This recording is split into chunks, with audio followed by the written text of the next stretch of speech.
el territorio boliviano fue capturado por la fuerza, se hubiera producido después de la Segunda Guerra Mundial, el derecho internacional más reciente establece que es inaceptable la adquisición o inadmisible la adquisición de territorio por la fuerza. El tema es que en la época en que se produjo la conquista, ese no era el estatus vigente en el derecho internacional.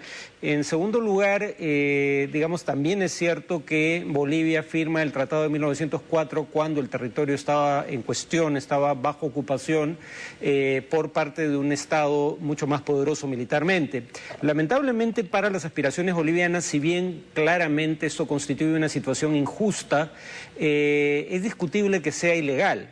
Y de hecho hay un antecedente que es el que explica por qué Bolivia no trata de cuestionar la vigencia del Tratado de 1904 ante la Corte, y es el fallo en el caso entre Nicaragua y Colombia, en donde Nicaragua alega que un tratado entre las partes no era, digamos, no tenía validez porque lo firmó bajo ocupación y la Corte desestimó ese argumento. Farid, pero ¿por qué estas declaraciones del embajador de los Estados Unidos cuando el canciller chileno dice que no van a comentar nada, que por respeto a la Corte van a evitar hacerlo?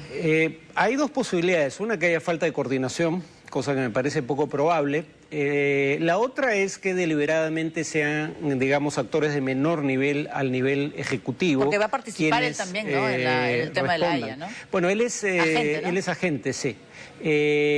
Pero digamos lo que corresponde en este caso, dado que el tema ya está encauzado en una Corte de Justicia Internacional, es que las partes se dirijan a la Corte, dirijan sus argumentos a la Corte, claro, y no dirijan pullas la una a la otra. Eso lo ha dicho ante la CNN, ¿no? No ser territorio, así que eso ha sido una opinión, ¿no?, que ha dado a conocer el embajador.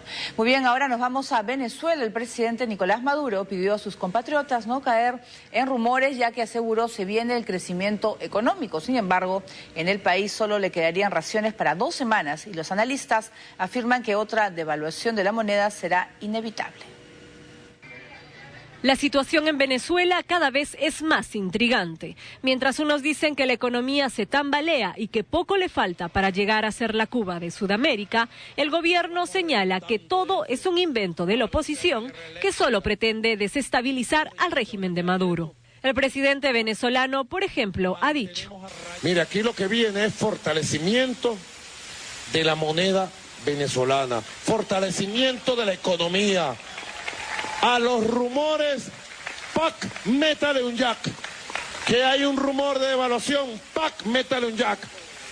Derrótelo, deséchelo, acábelo.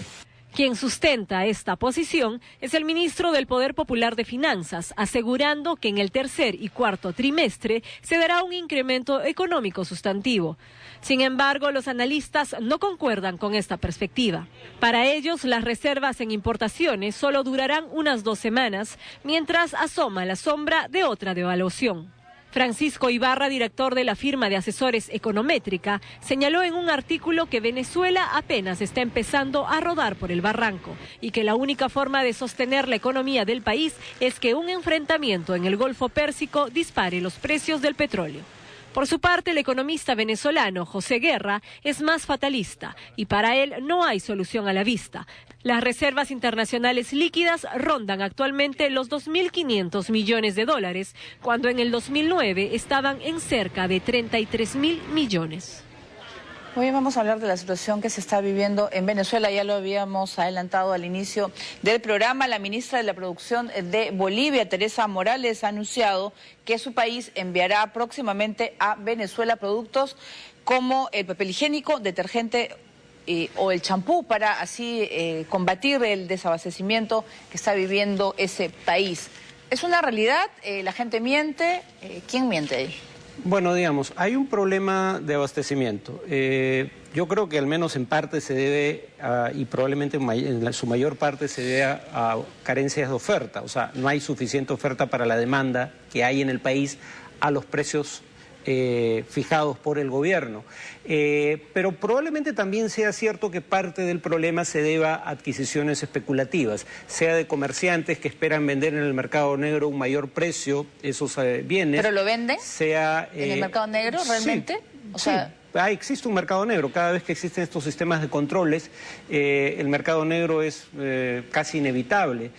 hasta en Cuba hay un mercado negro de dólares, por ejemplo, ¿no? Ya, pero ¿qué hace el gobierno? ¿Qué puede hacer, por ejemplo, para ayudar a las grandes mayorías? Bueno, ahí el tema es que si hay un problema de compras especulativas, sea para comercializar en el mercado negro, sea porque la gente teme que vaya a haber desabastecimiento y se estoquea de bienes, si alguien sale a decir en ese contexto que solo hay existencias para 2 semanas, si es cierto, obviamente todo el mundo lo va a descubrir en muy poco tiempo, pero si no es cierto puede convertirse en una profecía autocumplida, porque ese tipo de pronósticos tienden a inducir compras especulativas. Entonces, digamos, por eso está prohibido esparcir rumores en muchas partes del mundo que puedan generar corridas bancarias, porque a veces el pronóstico puede convertirse en una profecía autocumplida. Ese es el riesgo en este caso, suponiendo que estas afirmaciones de que hay stock solo para 2 semanas no sean ciertas. En todo caso, en lo inmediato, si ese fuera el caso, no hay mucho que se pueda hacer. El gobierno no tiene muchos recursos para importar, no tiene muchas reservas, como se mencionó, para importar bienes, por ende tendría que endeudarse y lo está haciendo con China. Para suerte del gobierno venezolano, China está dispuesta a prestarle a tasas altas, eso sí, pero Venezuela paga con petróleo y en ese sentido no necesita generar divisas antes de poder pagar los préstamos que recibe de China. Pero también Venezuela le da petróleo barato también a muchos países amigos, ¿no? ¿Podría cerrar el grifo de eso y podría, para poder abastecerse y beneficiarse? Claro, misma, ¿no? Los acuerdos que ya se han suscrito aparentemente van a ser honrados, pero todo parece indicar que la intención del gobierno venezolano es que nuevos acuerdos que se suscriban, si bien todavía darían condiciones preferenciales a los socios, sobre todo de Petrocaribe, no serían condiciones tan favorables como las que se otorgaron en el pasado. Muy bien, y vamos a seguir con Venezuela. El premio del periodismo venezolano 2013 se otorgó ayer al fallecido presidente Hugo Chávez en medio de las críticas del gremio periodístico, que rechazó hoy categóricamente que el reconocimiento sea entregado a quienes no son profesionales de la comunicación.